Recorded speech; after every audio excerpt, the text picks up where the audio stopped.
Look at the level of production I'm at. You for it? Woo.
Yeah, okay, that's embarrassing still. I was on mute the whole time.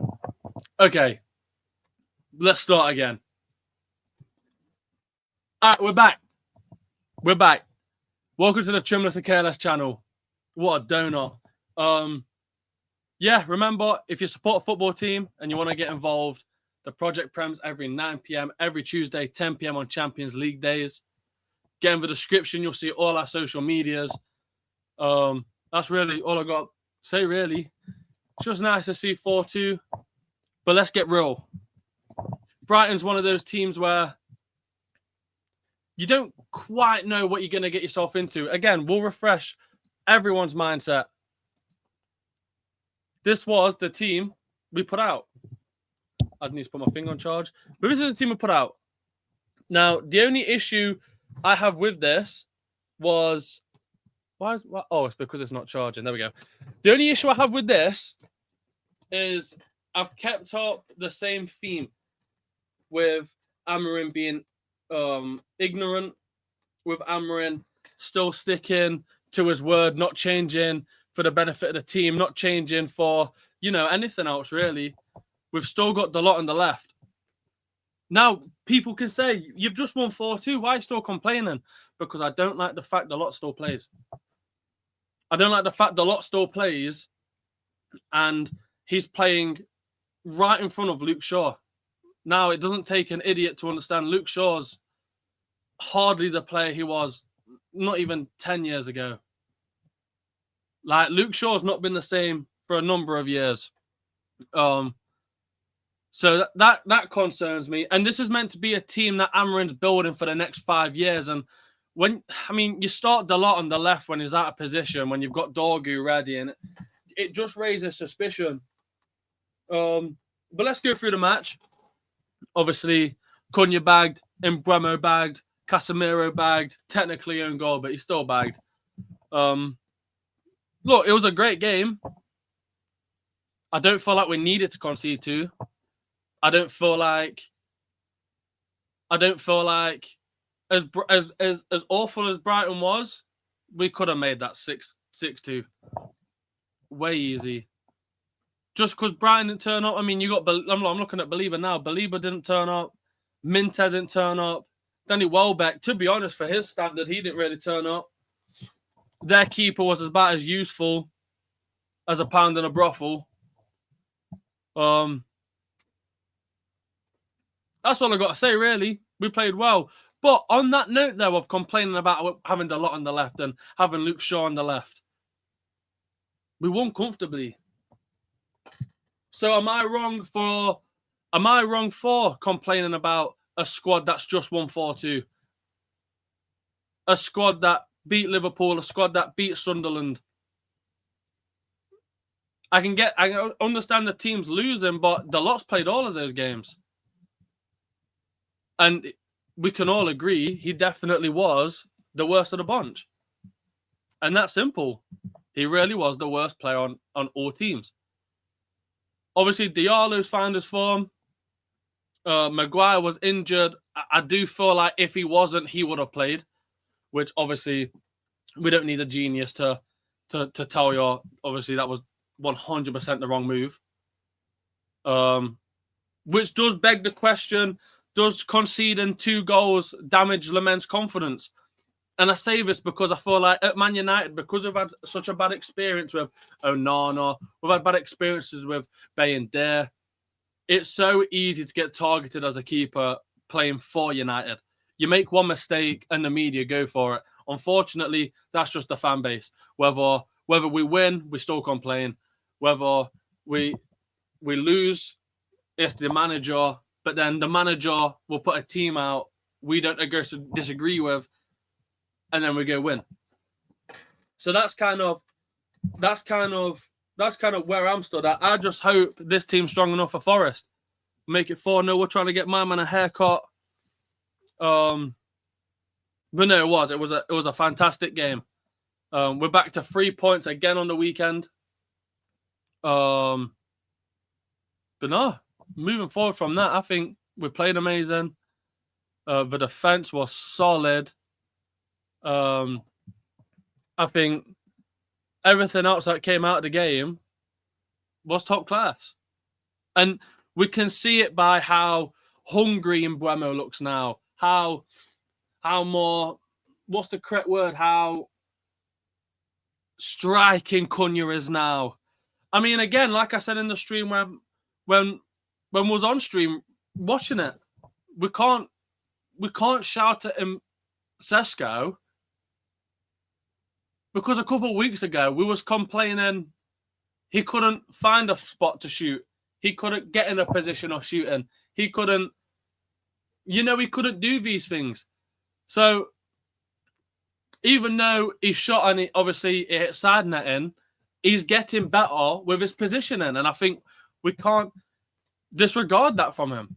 We have to keep giving him this confidence, because soon enough, this confidence will turn into goals, will turn into plays. This confidence will be what takes his team to the next level. And it always will be. 100% it always will be.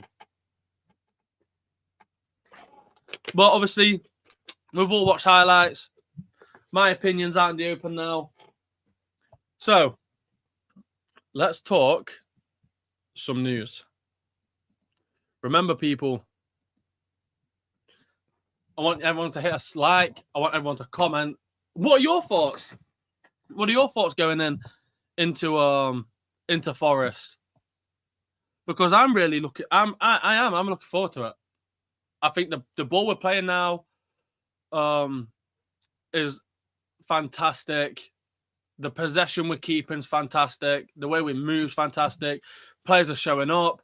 We're keeping consistency in the midfield. So my question now would be, what do we change? Because we played a lot on the left. And we know how bad he is on the left. And we know how respectfully, how useless he is sometimes. And that's not a dig. That's just facts.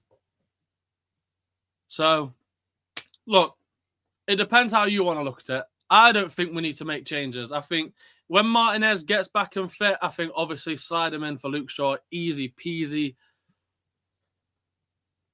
As much as the midfield's such a hot point in discussion of that's why we're losing, that's why we can't get possession, everything else,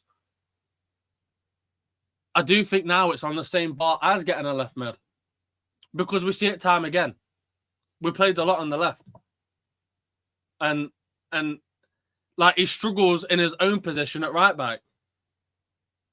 So when he's on bad form already, then you chuck him into a position he's not fond of.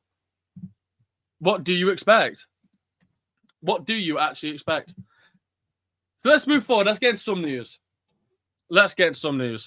Harry Maguire is expected to be back next week.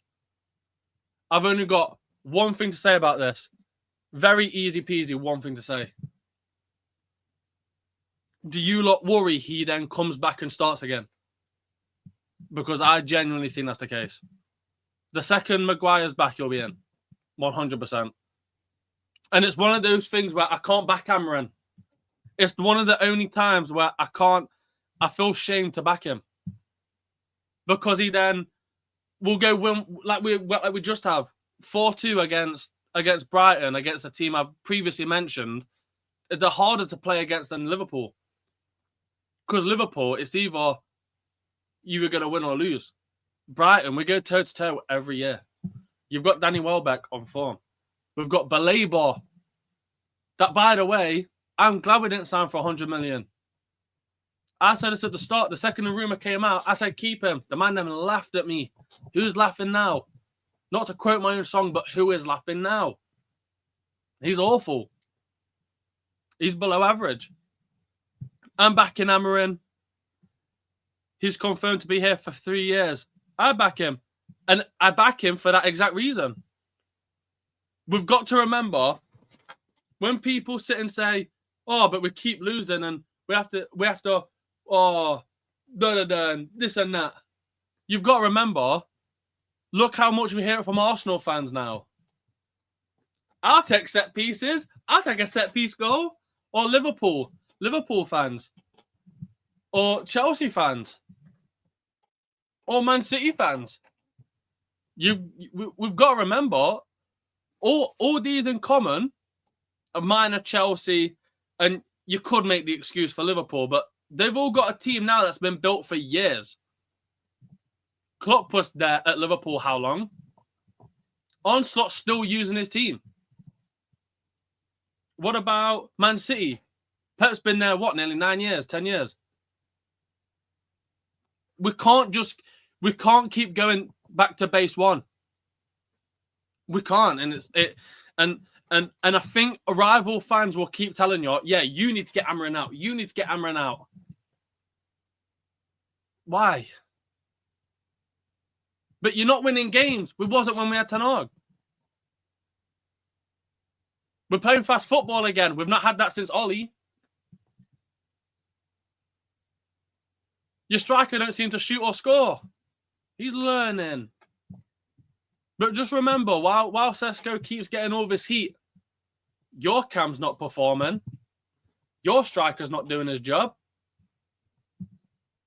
Let's actually think. We've got keepers not performing. What happened to Jose Sarr? Wasn't he a top quality keeper?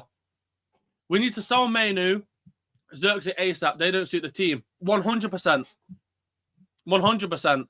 But I think, in fact, we'll talk about that a little later on. But Xerxes, 100%. Make him move to Italy. Mainu is good, but doesn't fit into Amarin's team. The only thing with the thing is with Mainu, yeah, and I keep having to explain myself over and over, yeah. The thing is with Mainu is the tactic we play, where we've got Casemiro and Bruno Fernandes in the middle. Defensively, you take Casemiro over Mainu. There's no argument. If there's an argument, like you're just trying to bait. Defensively, you take the guy that's won Champions League over and over. You take the dude with the most experience. You take the dude that's actually better at defending. 100%. Some games Casemiro is not that guy, but on that same note, Mainu's not had that much experience. And attacking going forward, you play Bruno over Mainu. There's not even an argument. There is not even an argument. Oh yeah, ever so quickly, make sure to leave a like. While everyone's here, leave a like. I agree with you, but somehow Ugarte does baffles me. No, 100% he baffles me. Because he'll go have a decent game, and then the next game he'll come in like he's never played before. So I agree. I agree. W comment, by the way. Let's go. Where are we? Nice to see Luke Shaw. Oh, what am I on about? Nice to see Amarin change the tactics. We saw Luke Shaw step up in the midfield and shift into the back. Yeah, 100%. In fact, I said this on the pod as well. Not the podcast, the watch along yesterday. Why was Luke Shaw at right mid at times? But I'm not going to complain because that's some of the best football we've ever played. My only concern with having Luke Shaw be his own man and actually be able to go up the pitch and do what he wants is he can do what he wants, but I don't think he's capable to handle what comes after. That's my only bad thing about it. If you were to say, let Lenny Yoro run up, I am all for it. Let De Ligt run up. Actually, no, we need De Ligt back. But if Yoro or Heaven came on, and that was, I don't mind because these are quick, these have ability. Telling Luke Shaw to go off and do his own thing, it's like teaching your kid bad words. Honestly. Mainu's contract is coming up. We can't give him big money if he's going to work. If he's not going to work in a team, no, 1,000,000%. And that's another thing. You've got to remember, just because Mainu's young doesn't mean he's on a high wage. Like, I don't exactly know what he's on, but he's not on 10,000. He's going to be on big because as Man United, we overpay for people. That's as simple as that. Trim said, Reece, you're keeping Shaw. As long as he adapts, we'll be able to go back to top 4. Yep, I agree. So we need a top left centre back. Remember, we've still got Martinez coming back. Remember. So that is really a matter of time. It really is a matter of time. We have to sign Water, no excuses. Yeah. I don't disagree. Because more time Casemiro is going to leave in the summer. See, this is the whole midfield. This is the whole midfield, and I can't make an excuse for him. How come we're not starting Mainu? And I know I've just said I prefer Cassie defending the Mainu's defending, but like I say to Trimless, I say to Big C, I say to Trims about Liverpool. Why are they not? They're in such a position where they're 4-0 up at half time. Why are they not chucking on the youngsters? Like, it's not going to hurt them to get them more experience. And my argument to Trims was, Madueke is already out. Saka's, but he's bound to be out. Like, my man's more injury prone than seafood. Then who? Then who have you got? Chucking on Dowman or Ethan and Wary, it's not going to, like, It's not chucking them on and open. Like, these are good players. These are really good players. And this is why I say about Aiden Heaven, let's start bringing him on more. I love seeing Aiden Heaven on. It's fantastic. Because he's got that energy to keep up with the Minters and Beliebers. But the thing is with this centre mid, and the only thing I can't seem to make an excuse for Amarin is, as much as I take Casemiro's defending over Mainu's, I don't see why we're not starting Mainu then bringing Cassie on. Because I think I'd rather have a full fitness defending Cassie come on in the 60th when games get a way lot tougher than a Mainu that comes on and disappears. Mainu comes on for 30 minutes and disappears. And that's facts. I forgot he came on. I forgot he came on against Liverpool. I forgot he came on against Sunderland. I forgot he came on for Fulham. And I forgot he came on for Brighton. But he's having like 25, 30 minutes. I shouldn't not be missing him. So we need... I can't keep screaming, get Mainu in the team when he's... Do you know what I mean? But then again, Cassie's gone in the summer. He will leave this summer. If Fernandes leaves as well, we haven't got the depth in the midfield. We haven't. Honestly, because of his arrogance and his ignorance, we'll have Dalot playing in the middle. Martinez has been injured every season he's been here. He's quality, but not very reliable for 38 games. Yeah, no, that's true. That's true. I can't argue with that. I can't argue with that. The thing is with Martinez, when he comes on, he's easily best centre back. Oh, no, that's a posh. But he is. He's better than Shaw. He's definitely better than Evan. He's better than Maguire. But just even Martinez coming on for 3 or 4 games that gets us them points that can guarantee us top 5. I don't see the point in keeping him. That might sound crazy, but when he's injured all the time, like you've just said, what's the point? We're paying high wage for a player that doesn't play. We're playing... When he's out, like, just deep it. When Martinez is out, we have to submit to Luke Shaw. And that's not right. That was another name I wanted to say. Martinez, I think we sell him. Because it might honestly be a case of, it might just be the Premier League's too much for his little legs. But as long as Martinez comes back and can actually get us a top 5 again and keep us there, I'm not going to complain. Maino just hasn't got the urgency. He's a cultured luxury player. Xerxes-esque. Maino would thrive in Italy. 100%. 1 million billion %. And the thing is, this is the difference with Man United to like an Arsenal or a City. When you see Arsenal or when you see City, they're not... You don't just hear Ryan Dares is fuming because he's not starting. Like, they don't complain. They understand what their job is, and they don't complain. Jesus, I know he's been injured, but he's not a crap player. If he wanted to raise an argument and start beef with Arsenal that he doesn't play, he easily could, and he doesn't. They know his players. The thing is with Maino, he's got to understand he's a team player. But I think everyone is. I think everyone's a team player. Yoro doesn't play every game. Sesko doesn't play every game. Dorgu doesn't play every game. Ugarte, Mason Mount, Cunha. Who else? Maguire. I know we're complaining that he starts, but he didn't at the start of the season.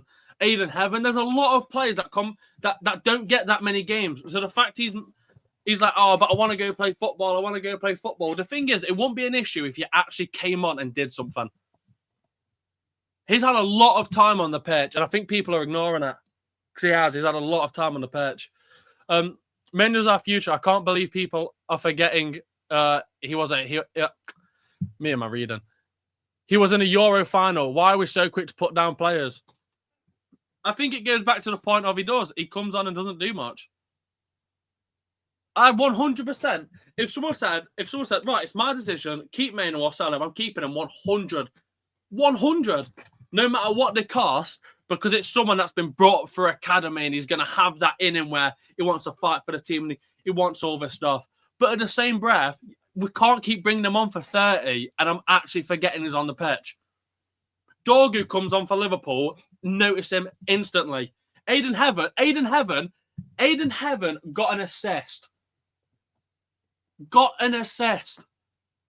He's had that much time compared to Mainu being brung on. Mainu's in the middle. It should be easy for him. I don't disregard all his achievements and his accolades, but he's not doing it. Unfortunately not. He's not, and I wish he would. But the thing is, if we let him keep moaning that he wants to leave because he's not getting game time, it's going to become an Isaac. If he's already shown it now, he's going to become an Isaac. He's going to throw a fit, not want to play for months, and then he's going to force a move that way. I'd rather kick him out. Just give Maino time and he'll become God. 100%. 100%. But I think for Mainu to actually come and do something, he needs to start in the Prem. He has to start in the Prem. Even if he comes off at 60. He has to start in the Prem. Because this is the only way I see Mainu coming God. I think, and God forbid, but let's say Cunha gets injured and then Mount, because he's forever injured. Hopefully that pushes Bruno Fernandes to left cam and then Mainu slots in there. I think that's the only way he gets into this team. This is what I'm saying. We need a left centre-back. Luke Shaw isn't going to be in the next year, so Martinez could be 100 million%. I said this on the pre-game. We're playing a lot. We're playing Mount. We're playing Luke Shaw. We're playing Maguire. But yet Amarin's come in on a 6-year deal to make a Man United team for the next 5 years. Is Mount going to be here in 5 years? Casemiro going to be here in 5 years? Is Dulot will be here in 5 years? Luke Shaw's not going to be here in 5 years. Maguire's going to be retired by then. We're not even sure Lenny Yoro's going to be here in 5 years. Do you see what I'm saying? We do not have the depth. We've only got the depth and up front. And that's kind of how it is. You could say we've got depth in the defence, but it's not usable. And it's not plausible. Because they're rubbish. We don't even have depth in the keeper. We've got Bain Day as backup keeper, but I think I'd rather play, what's his face? Tom Eaton. Bruno said he wants to stay and win the league. Let's talk about this. Bruno's not going to leave. And that's facts. And that's harsh reality, unfortunately. Bruno's not going to leave. And I think the only thing that's going to make him leave his age. 100%. He won't leave. You think a guy that came in, 2020, could have had moves to Madrid, could have had moves to Barcelona, Juventus, to play with Ronaldo at Juventus, by the way. All these teams. And he's stuck at United. Impossibly the worst we've ever been. What, you think he's going to leave? You're nuts. He'll never leave. And that's facts. So even going back onto that with Mainu. Then what? So at selling Casemiro, I think you'd still play Ugarte over Mainu. Because you've got to remember, I'm in two minds. It's we keep Mainu, let him keep moaning that he's not getting game time, but then he gets game time, doesn't do anything. But then he literally is our future. Or we sell him because, one, he'll go for a lot of money, and it's money that we need. Not just money, it's money we need.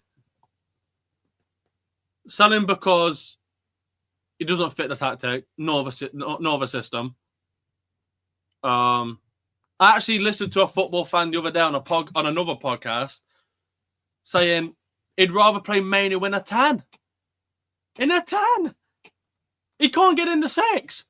What do you mean 10? Do you know what I mean?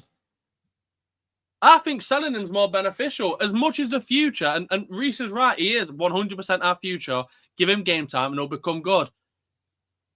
But on one hand, what's the point when he doesn't fit the system? Does that make sense? Belieber's price has dropped massively. We could get him for 50 in January. You're mad. Honestly, after watching yesterday's performance, 25 is mocking it. Never mind 50. I'm so glad we didn't go for him. 100 million on what? And like I said on the pre-game on Friday, with Man United, unfortunately, we don't have the money to keep just splashing cash out at anyone. But we're going to spend 100 million on a player we think will work. When we know we have Angela Stiller from Stuttgart, and we have Adam Wharton at Palace, and a name I'm quite surprised you've all kind of forgot, Anderson from Forrest. We watch him week in, week out. He'll be class. We've got a couple of comments. Let's read. I'll read this and then I want to get onto something else because I really want to know what everyone else thinks. Where are we? If we let Manu go, I promise we'll regret it. We'll regret it 100%, but I don't think we'll regret not putting him in because of the tactic we play. We will, not like a Garnacho. Like Garnacho's left. If he scored against us, we won't be like, oh, why didn't we keep him? It won't be like that. But with Manu, if he goes out and kills it, we will say we should have kept him. And that's just facts. He doesn't work because of the system. And that's all. That's it. It's not his fault. It's not Amarin's fault. He just doesn't work in that system. But on that note, would then Manu not try and push to fit in that system? You remember, it's got to be a two-way thing. It can't just be one way. Otherwise, it's another case of Isaac. I'd love Wharton alongside Belabor.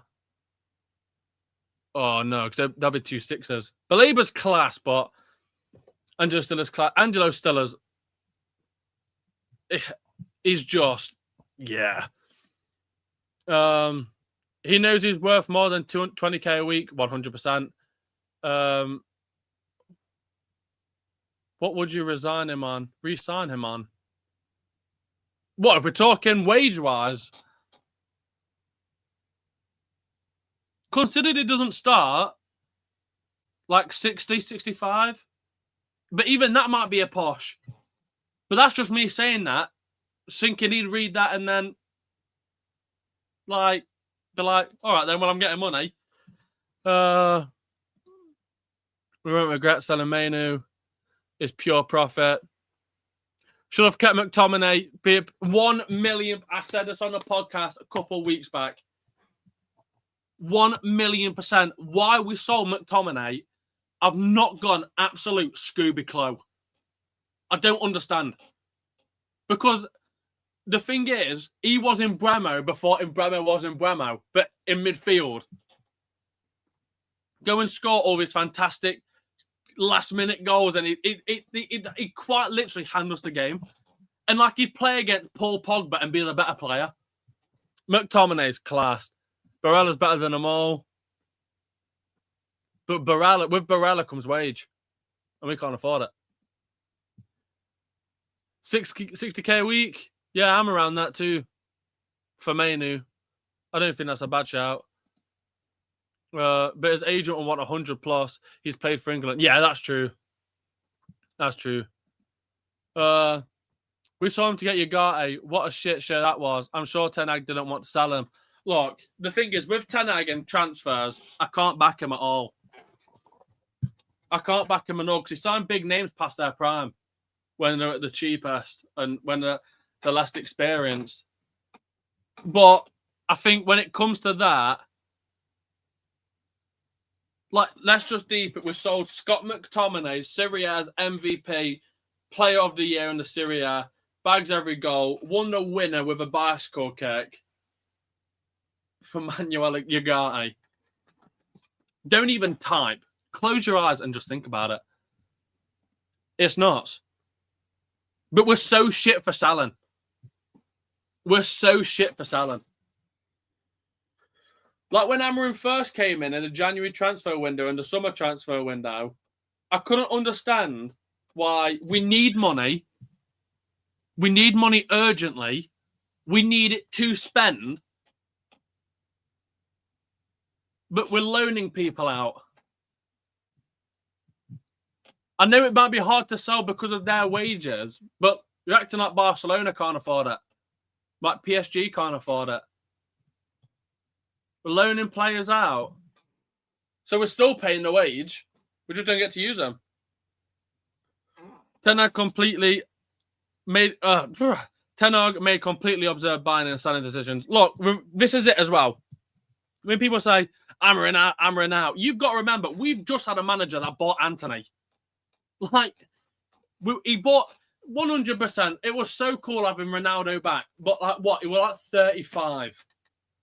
Like, the fact people were going, I can't wait for him to turn up this season. He's going to score 30 yards. No, he won't. What? There's more candles on his birthday cake than he will score in the Premier League, and that's facts. Amen. He really did. He messed us up big time.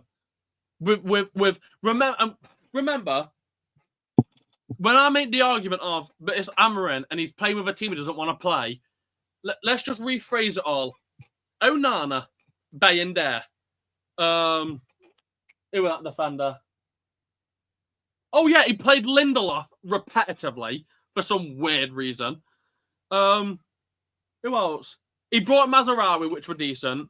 He bought De Ligt that were decent. Okay, I give him that. So an Onana, Bayender, Ugarte, maybe it wasn't his choice, but he still went along with it. Like, the manager still has to agree.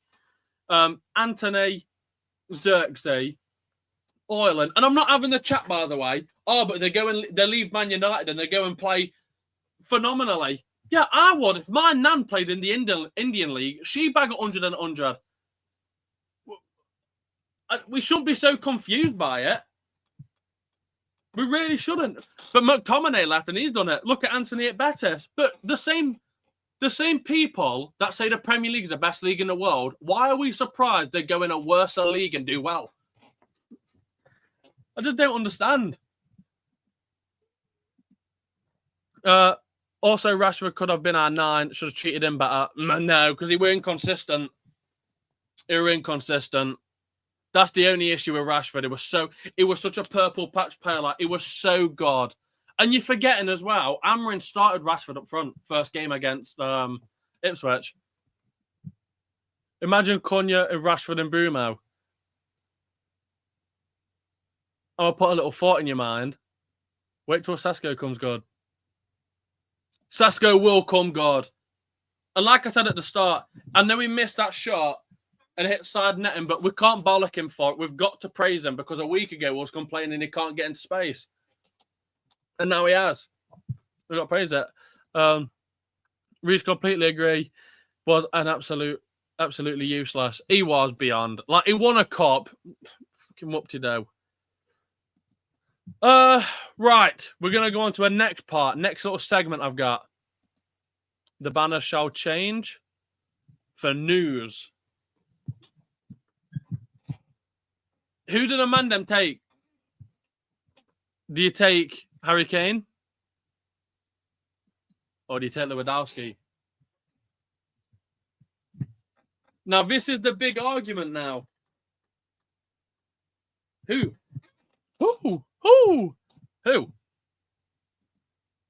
Who do you play?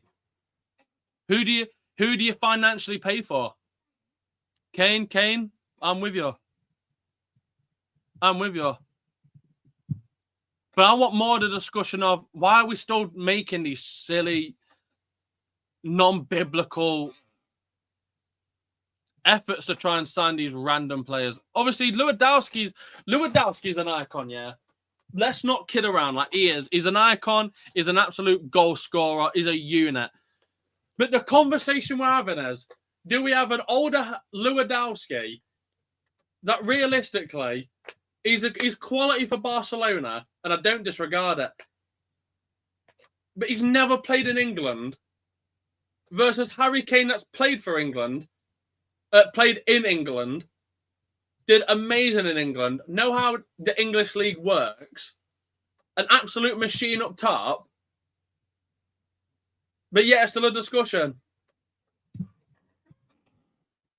And I put that on the same line as the Belieber talks, because it's just ridiculous. Absolutely ridiculous. Let me put that up there. Wait. Oh. Kane is the most complete player. Can pass, score, drop deep. He literally does everything you want from a striker. 100%. And I don't think Lewandowski can do that. I don't think Lewandowski can come that deep. Pause.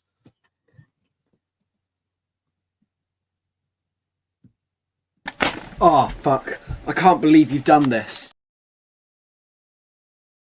That was a big pause. That was a big pause. Do you know what as well? Okay. Saw that. But I don't think Lewandowski can move deep. I just don't think he can. Whereas with Kane, not to say Lewandowski's slowing down, but you can see him slowing down.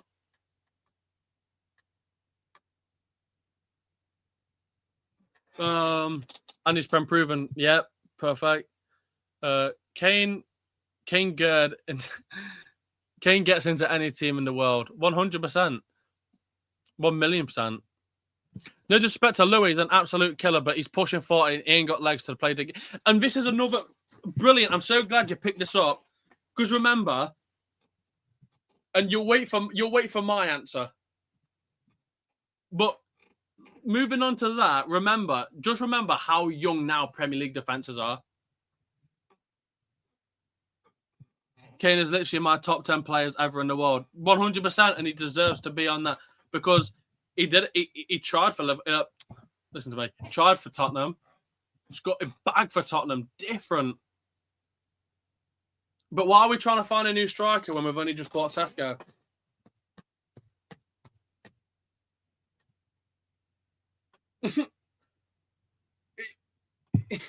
It's like trying to get another keeper now. Wow, that's a shout. Kane and Rooney would have won the World Cup, bro. Rooney, in my opinion, he topped. I don't know if it's me being biased, but I think he tops Henry when it comes to Premier League. Thierry Henry's missed the Premier League, and I don't distribute that, but Rooney was here forever. He even went to the MLS and came back to play for Derby. He's literally missed the Premier League. But no, moving on from that one. Why are we trying to get another striker already when we've just bought Sesko? What, we're writing Sesko off in the first 10 games because Cunha's only just scored? But Cunha's one of our best players when he plays. Do you see what I'm saying? That's a joke. Yeah. Henry's class, but Kane has missed the Premier League 100%. Because Sesko ain't enough. He won't be able to play every single minute. We will run him to the ground, just like we did Haaland. Every team now has one perfect. And let's deep that for a second. Who's Sesko's replacement? And what I can't understand is why we're not moving someone else in that position. Or never mind someone else here.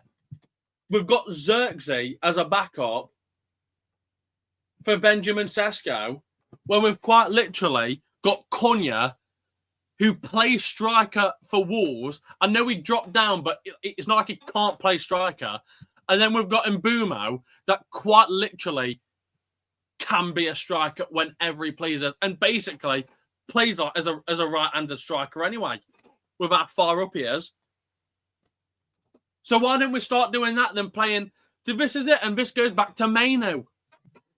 Let's say we take Sesko out, we whack Mbeumo up top, or because Mbeumo's quick on the wing, we whack Cunha up top. Cunha up top. Why don't we start moving Bruno up and then putting Maino on there. And it's 60th minute. It's not murder. That'd be class. We shouldn't have signed Sesko if we get Kane, it's over. He will dominate 100%. But on that note, you do have to remember Kane is getting on. How old is Harry Kane? Harry Kane. He is. Yes, he's 32. So in that aspect, we now have to go back to a Manchester United team for the next 5 years. Realistically, if Kane comes tomorrow, he's not going to be in 5 years. Xerxes ain't a striker, let's be honest. We misprofiled him. Cunha can play striker. We can rotate players. This is it. Oh, in his prime, yeah. That makes sense. 1 million%. 1 million. And the thing is, what I can't seem to grasp is why did we sign Højlund? That flop that came from Italy after 1.5. No, hold on. And by the way, do your research as well. We signed Højlund off half a season. That'd be like signing Lewis Skelly this transfer window. Do your research. We signed Højlund off off a season, and he came from Atalanta. And then a year later, we bought Xerxes, who came from Bologna. We're Man United buying from Bologna. What the fuck? Like, just deep it. We're Man United and we're buying from Bologna. We should be buying from Barca's, Real Madrid's. I mean, look at history. Glad we didn't sign Isak. Do you know what? I don't even think Liverpool should have signed Isak. Because what a waste of money that was. And it's a waste of money for more than 3 reasons. 1, they didn't need him. 2, you spent 130 mil on really, you have to force him happy. Otherwise, it'll just no-show. And then what? 3, 130 mil on what? He started how many games? Still not found his feet. Kane will be good for 4 years. But that's not guaranteed, though. Which then comes back to Belieber.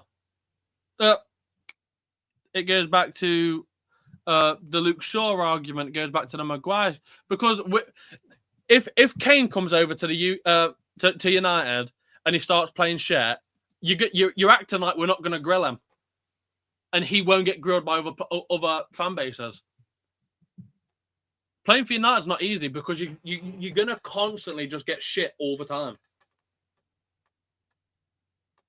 Like, I saw... that's another one.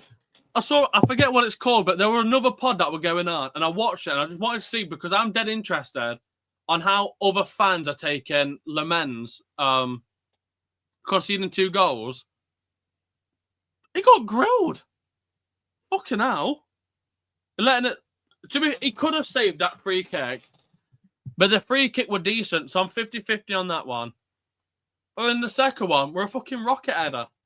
So don't grill him. What do you want him to do? Fucking... do you know what I mean? Let's have a look. Kane was born to be in the biggest team. Yeah, bro, 1,000,000%. I know I read that wrong. But Kane was born to be in the biggest English team in the world. 100%. We're going to shout out Trims. We are live on Tuesday at 9 p.m. So be there or be square. And bring a bevy too. The only issue with... The thing is with Kane, like previously mentioned, if he were to come to United, that's all good. That's amazing. We can't guarantee he's going to do it for years. All right, let's say he comes here, then he has a decent half season. And then, let's say we get him in January. He comes, then the next January... Summer transfer window comes. He starts and he can't find his feet and he's not scoring. We'll be onto him like fish in a shark pond. He's going to get so much service in this team. Also, he's going to sell millions of shirts, pays for himself. That's true. It'll be definitely good for the squad because I actually learned something. So the reason we're so poor now is because the Glazers, what money we make for United and what United make as a team actually has nothing to do with the Glazers. Because the Glazers don't put money into us. So we have to make the money. The Glazers don't put money into us. They're quite literally billionaires that don't put money into the team.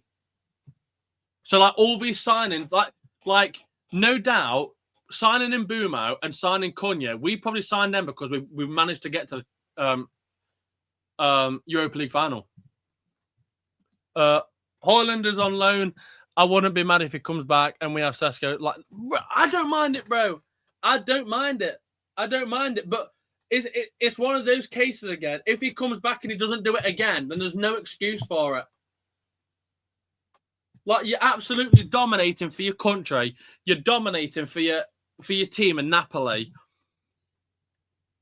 You're playing with Scott McTominay, which we know how good he is. You're playing with De Bruyne, who's arguably one of the best Premier League midfielders ever.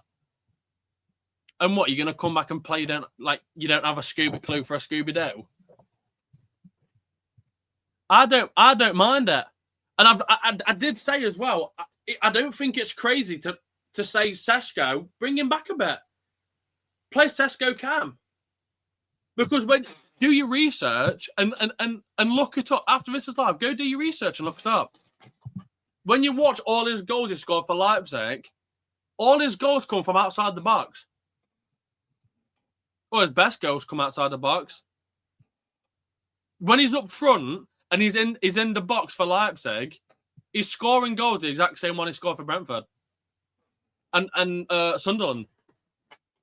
Whereas if you whack him in a cam, like we watch it week in, week out, how much space Cunha and Bremo have. He's got so much of a gap between the defence and midfield. Sesko's there. All he's got to do is get a shot off. And it's more time got in. His shooting's unbelievable. And Højlund coming on for 20 minutes. The striker market is shit right now. Only other options are young prospects, and we can't afford to buy another striker when we have other positions that need improving. 100%. 100 million %. 100 million %. But on that aspect, though, what if Sesko doesn't become? What if he is the next Højlund? What if he is the next Xerxes? I very much doubt it, but we're in such a position, Manchester United, we can't just bang on, he'll do. Yeah, that's it. We can't. We can't guarantee Mbumo gets that good. He doesn't want to piss off the Barca. This is it. Not like Saka. Like Saka with Arsenal, you know he's staying. Alisson at Liverpool. Van Dijk at Liverpool. They're going to stay. No matter what. Same with McAllister. Like, he'll stay. Chelsea. Like, Palmer. Like you can't see Palmer leaving. I can't sit and say anyone in this Man United team and they look like they're going to stay. I don't think Lenny Yoro is going to be here for a while. I think he will. And Bremer will stay. He's a Man United fan. Cunha too. Yeah, but what player doesn't say that when they first join the team? Imagine the new black kit with Kane on the back. Ultimate. Yeah, that'd be so cold. That would be so cold. I'm so pissed we saw McTominay, Ian Kane together. Perfect. 100%. This is why you have two strikers to rotate. And it's not even strikers, neither. It's everywhere. Like, we just don't have enough depth. And we don't have enough depth with talent. And we don't have enough depth with key players. We just have players to just throw on. And Bremer will stay. He's a Man United fan. Cunha too. Palmer didn't want to leave City. I don't know. I don't know, because when he scored that pen against City, I'm not sure about that. But this is it. Like we're just football fans. We don't know what's going to happen and whatnot. But I do genuinely believe it's more than just we need this player. We need like a whole second team. The next scary thing is buying a backup keeper, because honestly, as Man United fans, it's PTSD having a bad keeper. Let's look at news. Maguire's expected to be back next week, while Martinez returns soon. I can't guarantee you when, but he's coming back. Mainu moves on in January. What's everyone thought? Do you think he's staying or do you think he's going? Midfield issue to be resolved in the January transfer window. That'd be cold. Who would you lot sign? Does Fernandez move on as well? And does Lamens let in 2 goals and damage his confidence? And do we go for Anderson, Stiller, or Wharton? I think personally, the midfield's tricky because on one side, I'm 100% say 100. We need to replace Casemiro if Mainoo's not going to do the job. If Fernandez leaves, we're then going to need an attacking centre mid. So I think just sitting and saying we just need DMs, I think as a whole, we need 2 midfielders. We need 2 new ones. Not to replace, but just to have, because Bruno's not going to stay. Casemiro's going to go. Bruno will stay. Wharton over Anderson. See, it's tricky. I don't think either of them are bad.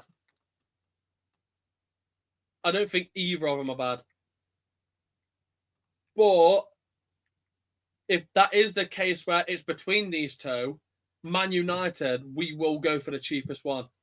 Cheapest one wage-wise. Cheapest one price-wise. And we'll get sticky into it. We'll look at stat for stat. You know? We will literally look at stat for stat to see the best one.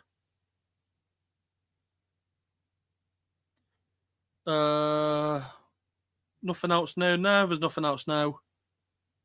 I think that's it, really. So, on that note, we're going to end things here.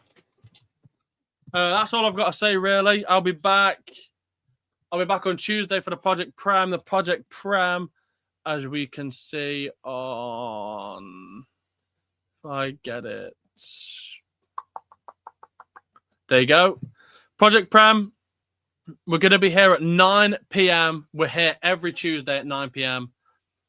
You support a football team and you want to come and stand up for your team. You want to talk football. You want to chat football. All our social medias are in the description. You can follow one of us, DM one of us, and we'll let you know how to get in. And then you can come on again every Tuesday, 9 p.m. Project Prem, 10 p.m. on Champions League days. We're going to be starting to have a schedule. So the Project Prem will remain on Tuesdays, 9 p.m. We're going to try and push for a Saturday drop. So it might be a fantasy draft. We could be ranking legends. We could be ranking, you name it, flops, overhated players, underappreciated players, and underperforming players. So yeah, you can come and say your piece and make sure to subscribe. Our Instagram handle are in the screen right now. Trimless Gooner or myself, KLS_Twim. The TikTok, which we'll be posting way more on, is obviously Trimless Goons. And that's really what I've got to say. We've got one last comment. Hold on, there we go. My perfect England team is Pickford, Konsa, Gay, Lewis Skelly. Konsa. No, I've not really watched him much. He probably is decent. Reece James, yeah. Wharton, Rice, Palmer. No Bellingham. Ooh, no Bellingham. Gordon, Saka, Kane. No Bellingham, no Rodgers. Well, on that note, people, I've been your boy, KLS. And I will see you all again this Tuesday for the Project Prem, 9 p.m. Don't miss it.